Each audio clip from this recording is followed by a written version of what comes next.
विद्यार्थियों, पिछले वीडियो में जो हमारा टॉपिक था रस, वो रस चल रहा था। रस के बारे में हमने जाना था कि भाई रस की परिभाषा क्या होती है, अर्थात किसी काव्य को या कविता को पढ़ते समय, सुनते समय या किसी नाटक को देखते समय हमारे अंदर जो आनंद अनुभूति होती है, उस आनंद अनुभूति को ही रस कहा जाता है। अर्थात रस का शाब्दिक अर्थ हो गया आनंद, अर्थात जो आनंद अनुभूति होती है वही रस कहलाती है। अब देखिए, रस में आता है कि रस को जानने के लिए उसको अंगों का अध्ययन करना अति आवश्यक है, जिसमें हमने भाव के बारे में पढ़ा था। तो भाव क्या है कि मनुष्य के हृदय में अनेकों चित्तवृत्तियां तरंगित होती रहती हैं। तो जो चित्तवृत्तियां तरंगित होती हैं वो ही भाव कहलाते हैं। क्या कहलाते हैं? भाव कहलाते हैं। कि जिस प्रकार से कोई शांत झील या तालाब में अगर पत्थर डाला जाए तो उसमें अनेकों लहरें अर्थात तरंगित होती हुई दिखाई देती है, ठीक उसी प्रकार से किसी भी आसपास के दृश्य को देख करके या अनुभव करके मनुष्य के शांत हृदय में अनेकों चित्तवृत्तियां जागृत होती हैं। इन चित्तवृत्तियों को ही भाव कहा जाता है। और हमने पिछले वीडियो में ये भी आपको बताया था कि अब तक जो साहित्य जगत है, उस साहित्य जगत में 43 जो चित्तवृत्तियां हैं उनका नामकरण हो चुका है, अर्थात उनको पहचाना जा चुका है। यूं तो बहुत सारी चित्तवृत्तियां हमारे मन में जागृत होती हैं। अब इन्हीं चित्तवृत्तियों में से कुछ ऐसी चित्तवृत्तियां हैं जो मनुष्य के हृदय में बहुत लंबे समय तक ठहरी हुई रहती हैं, उनको स्थायी भाव कहा जाता है। तो बिंदु आता है भाव के अंतर्गत स्थायी भाव।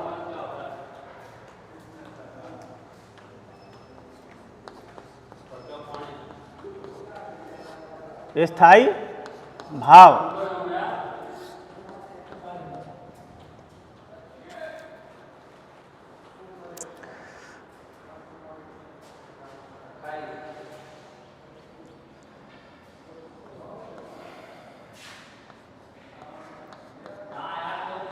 मनुष्य के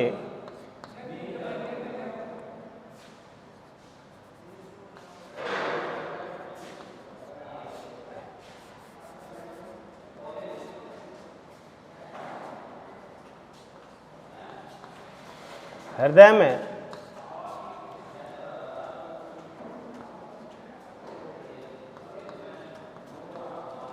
अनुकूल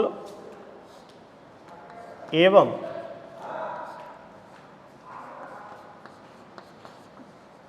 प्रतिकूल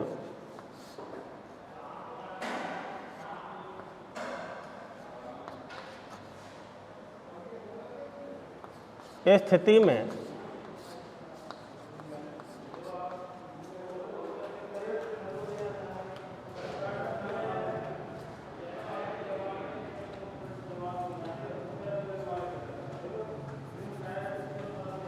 जागृत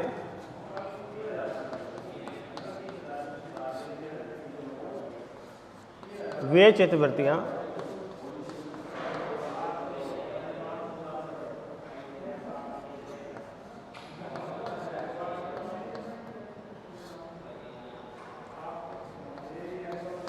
जो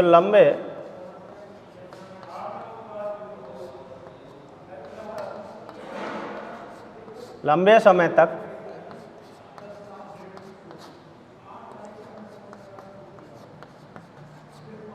मनुष्य के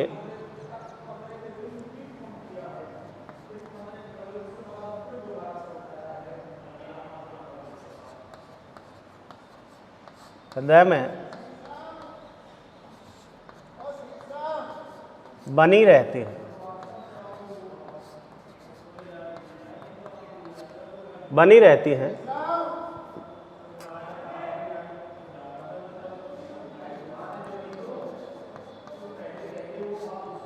स्थायी भाव कहलाते हैं। अब देखिए, आखिर वे कौन कौन सी चित्तवृत्तियां हैं और कितनी चित्तवृत्तियां हैं कि जो मनुष्य के हृदय में लंबे समय तक बनी हुई रहती हैं, इसके बारे में भी जानना अति आवश्यक है। तो देखिए, जिस प्रकार से 11 रस होते हैं,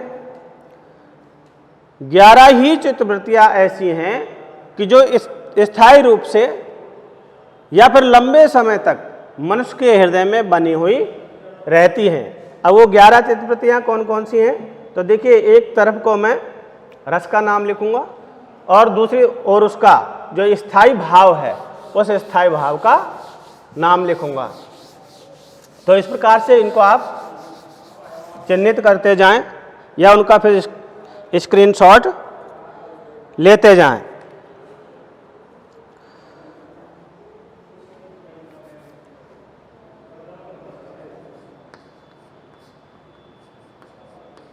क्रम संख्या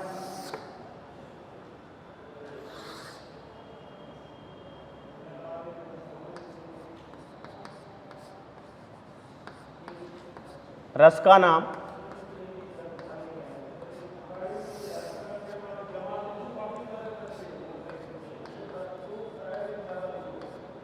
स्थायी भाव।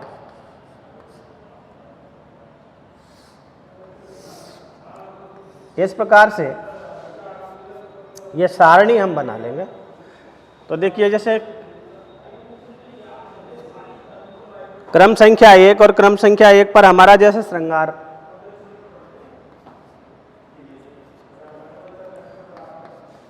श्रृंगार रस है।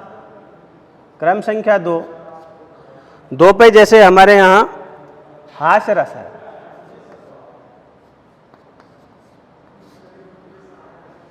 नंबर 3 करुण रस है। नंबर 4 वीर रस है।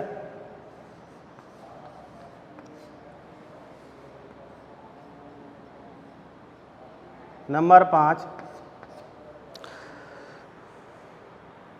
रौद्र रस।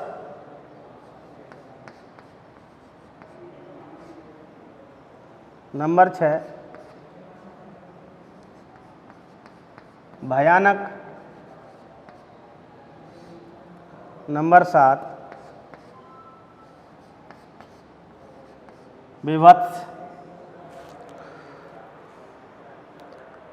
विभत्स।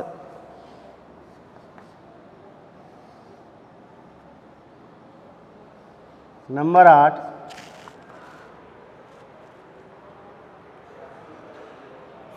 अद्भुत।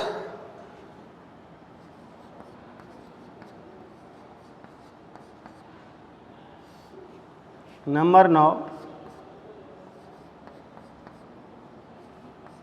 शांत। नंबर 10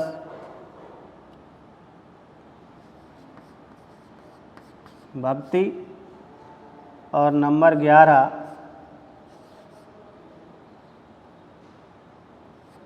वत्सल या वात्सल्य।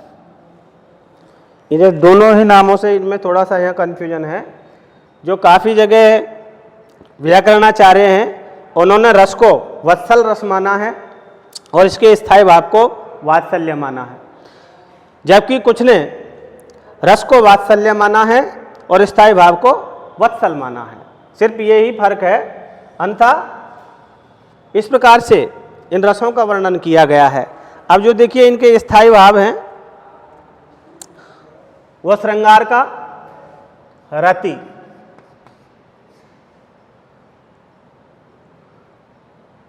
हास्य का हास या हंसी जिसे हम कह सकते हैं,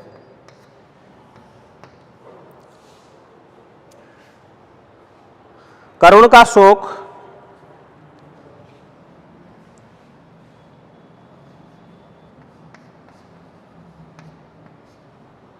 वीर का उत्साह है,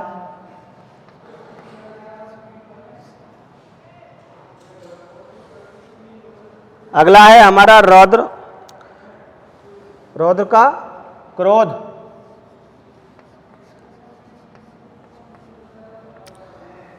भयानक का भय,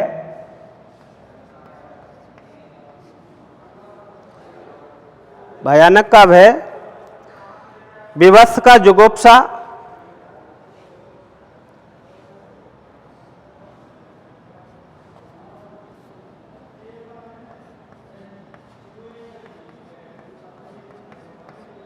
जुगुप्सा, या इसे हम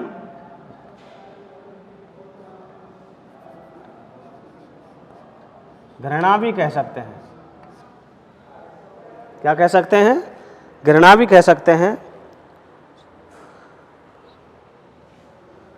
अद्भुत का विस्मय,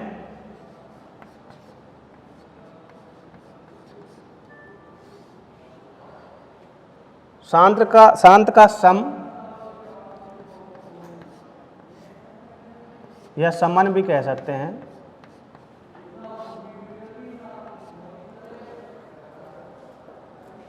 भक्ति का देव विषयक, देव विषयक रति, और वत्सल का वात्सल्य।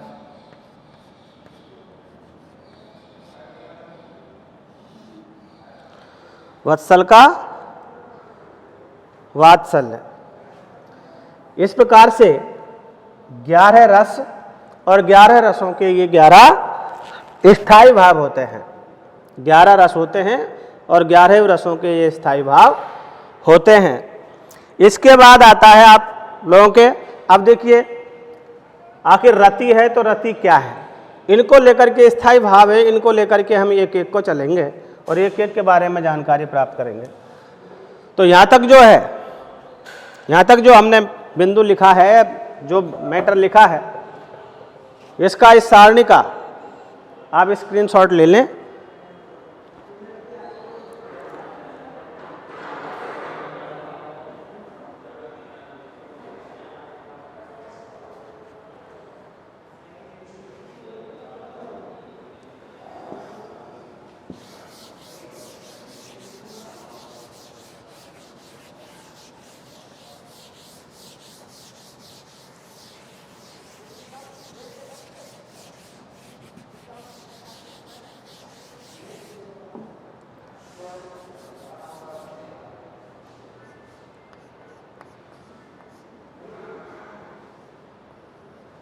रति स्थायी भाव।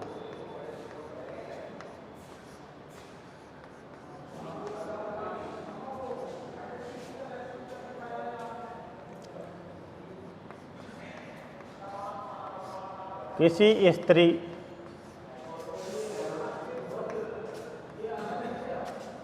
या पुरुष में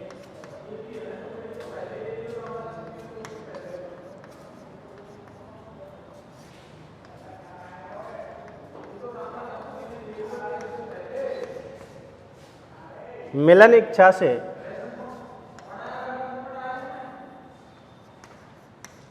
उत्पन्न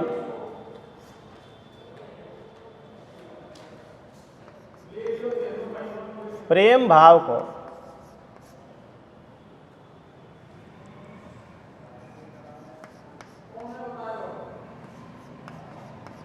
रति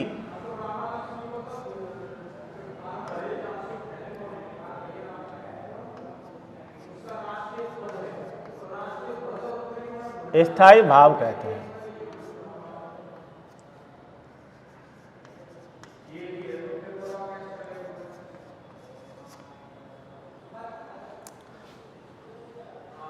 स्थायी भाव, रति स्थायी भाव अर्थात किसी स्त्री या पुरुष में मिलन इच्छा से उत्पन्न प्रेम भाव को रति स्थायी भाव कहते हैं।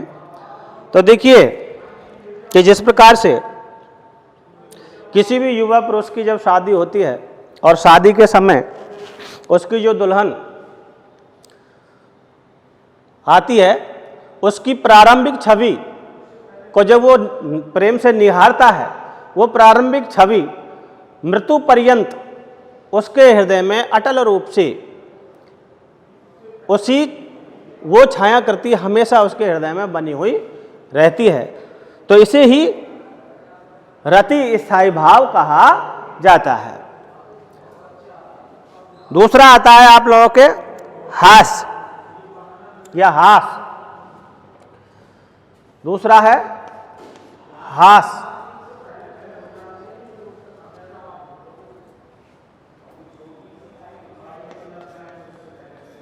किसी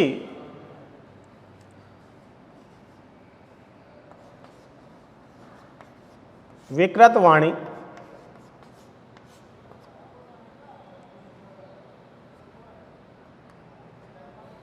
या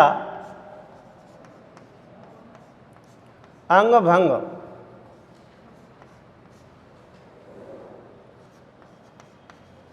व्यक्ति की भाव भंगिमा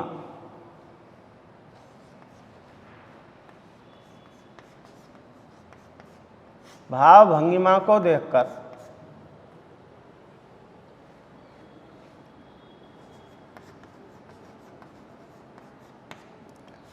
या सुनकर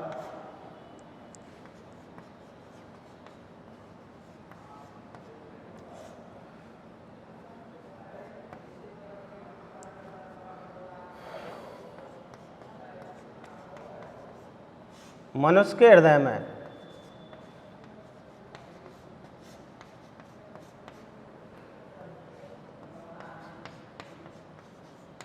जो भाव उत्पन्न होता है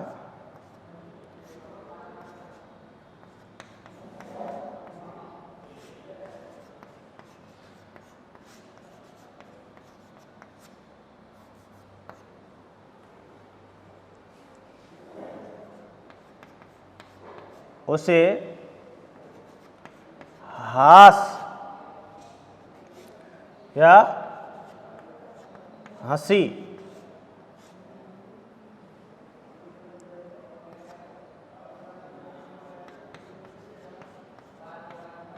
स्थायी भाव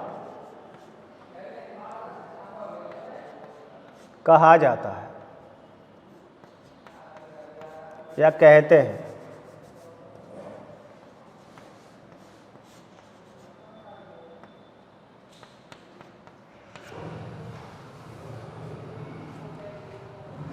तीसरा है शोक।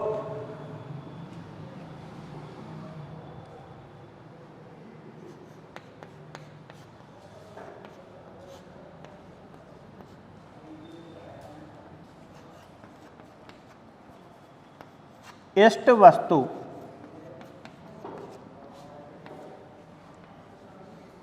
के अनर्थ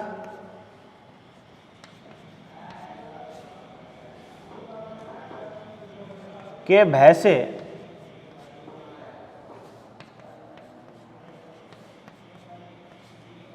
मन में जागृत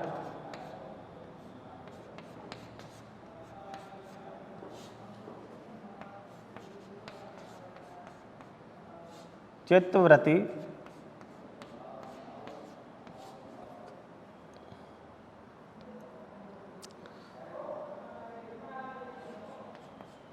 शोक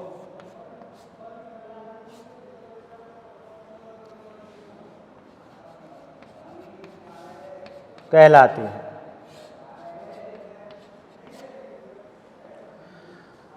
क्या? अब देखिए इन दोनों को देख लीजिए। हास कि किसी विकृत वाणी अर्थात कोई व्यक्ति जो बोलते समय तुतलाता हो या फिर हकलाता हो, या कोई अंग भंग व्यक्ति जिसकी चलने में या फिर किसी कार्य को करने में उसकी भाव भंगिमा विकृत हो गई हो। जैसा कि आप नाटक वगैरह में जो विदूषक होता है उस विदूषक को देखते हैं तो वो विदूषक इस प्रकार से भाव भंगिमाएं करता है कि जिसे देख करके आप लोगों को हंसी आती है, अर्थात हमारे मन में हंसी का भाव जागृत होता है, तो उस भाव को ही हास्य स्थायी भाव या हंसी कहा जाता है। अगला है शोक। तो इष्ट वस्तु के अनर्थ के भय से मन में जागृत जो चित्तवृत्तियां हैं, जो चित्तवृत्ति जागृत होती है उसे शोक कहा जाता है।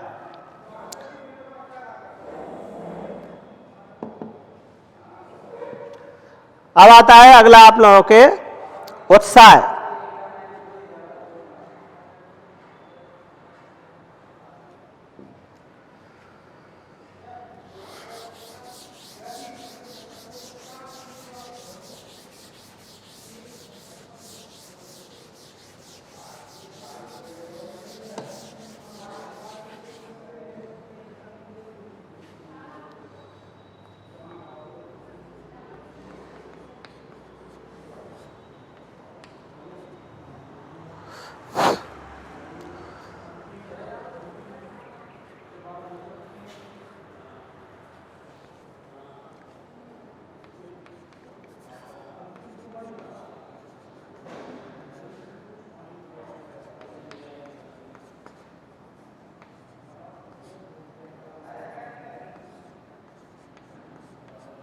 युद्ध आदि में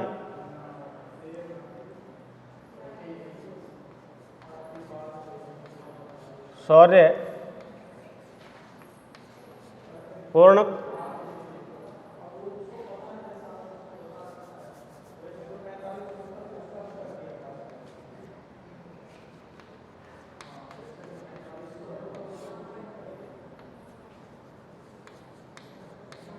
करते समय,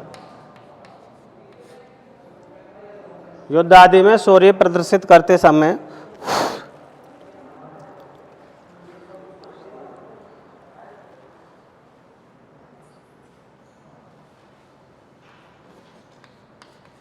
जो हर्ष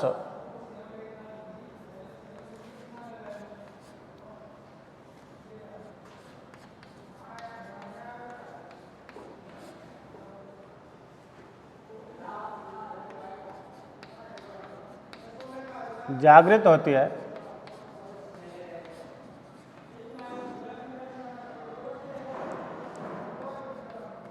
उसे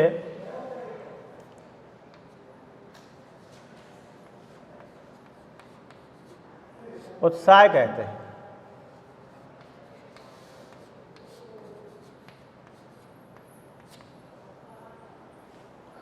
पुनः देख लीजिए कि युद्ध आदि में जो शौर्यपूर्ण प्रदर्शन किया जाता है, उस शौर्य को प्रदर्शित करते समय हमारे मन में जो हर्ष की जो उमंग जागृत होती है, उसे ही हम उत्साह कहते हैं। अगला है आप लोगों के क्रोध।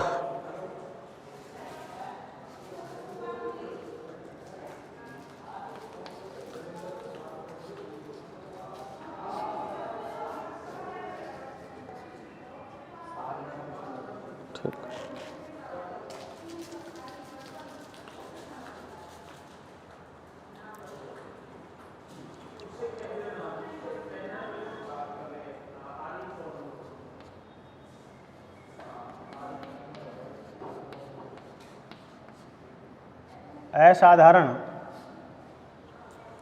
अपराध,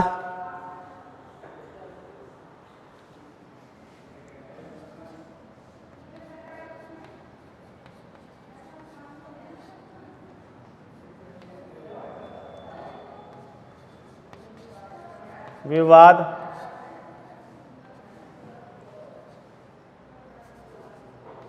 या अपमान,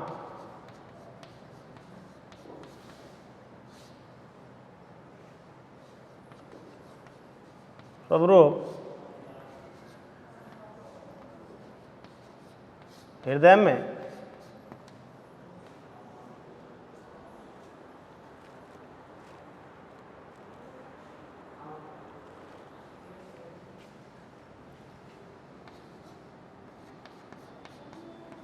उत्पन्न मनोविकार को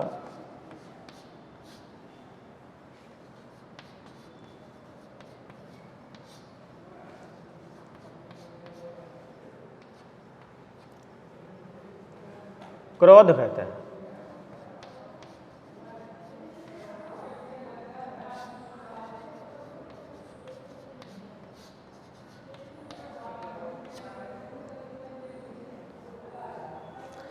अगला आता है आपके भय।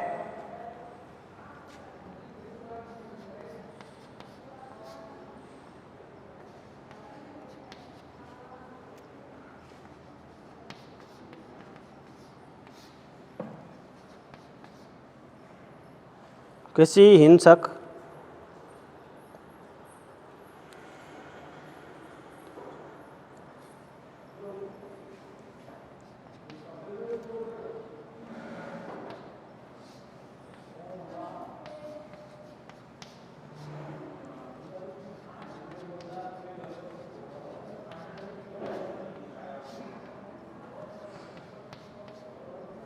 जीवों के देखने से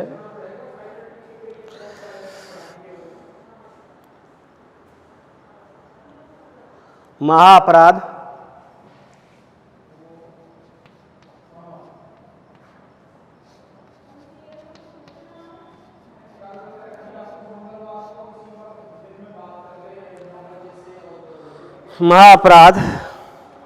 या बलवान के साथ विरोध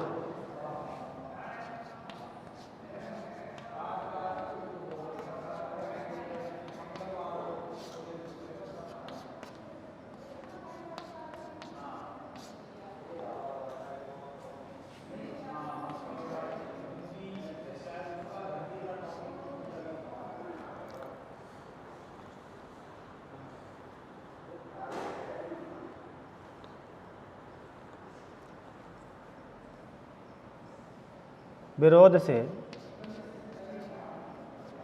उत्पन्न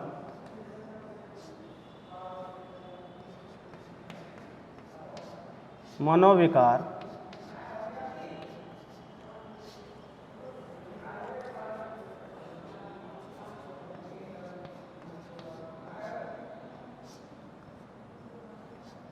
भय कहलाता है।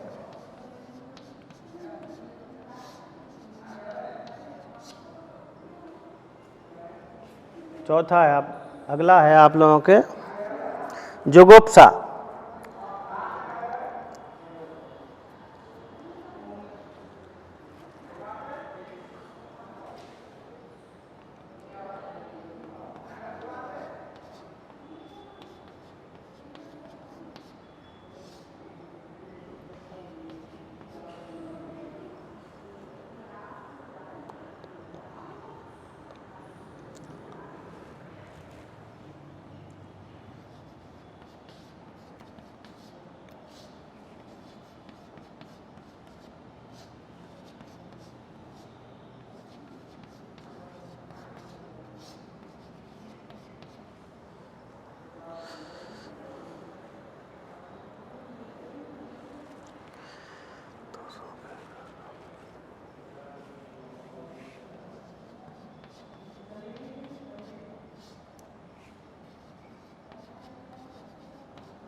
दोषों के कारण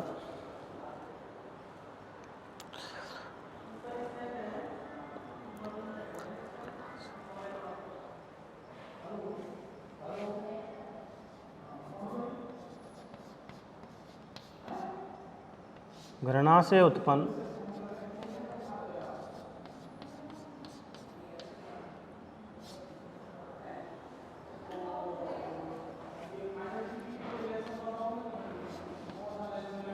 मन के द्वेग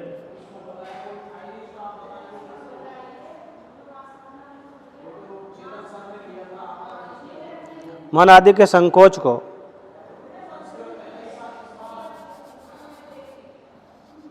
मन के संकोच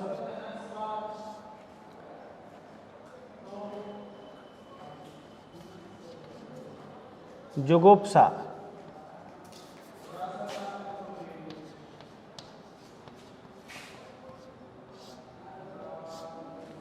कहते हैं।